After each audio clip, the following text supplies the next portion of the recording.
খুব ধুনিয়া এটা লাৰ্জ সাইজৰ এটা খুব ধুনিয়া আপোনালোকক ঢোল দেখাইছো এটো একদম 4 ইঞ্চ ঢোল হ'ব যেটো আপোনাৰ ৰিয়েল ষ্টোনত হয় ৰিয়েল ষ্টোন মানে যেটো আমাৰ অৰিজিনাল পাথৰ হয় ইয়াৰ ফিনিশিং খুব ধুনিয়া একদম ইয়াৰ লুকটো একদম গোল্ডৰ যেটো শাইন তেনেকুৱা শাইন আপোনালোকে চাব পাৰে বিৰাট ডাঙৰ এটো অৰ্ডাৰ হয় একচুয়ালি খুব ধুনিয়া হয় আৰু সবতকে ধুনিয়া আছে ইয়াৰিং টো সব আপোনালোক গোটা ঢোল হ'ব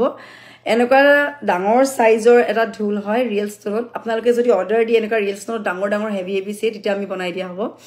আপোনালোকে যেনেকুৱা ডিজাইনৰ সেট লাগে আপোনালোকক ৰিয়েল ষ্টোন লাগে বা নৰমাল ষ্টোনত লাগে আপোনালোকে অৰ্ডাৰ দিব আমি এটা লিমিটেড টাইমৰ মাজত আমি বনাই দিও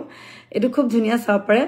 আৰু ইয়াৰ প্ৰাইসটো আপোনালোকে জানিবলৈ হলে মোক WhatsApp কৰিব প্ৰাইসটো আপোনালোকক WhatsApp থ্ৰু দি কম কাৰণ এটো বেলেগৰ অৰ্ডাৰ হয় এটো কাৰণে আৰু ইয়াৰ ফিনিশিংটো আপোনালোকে ক্লোজলি চক খুব ধুনিয়া এটো হৈছে গোল্ডেন বিটছত লাগিলে গোল্ডেন বিটছত লাইক পাই যাব বেলেগত লাগিলে বেলেগতো পাই যাব এয়া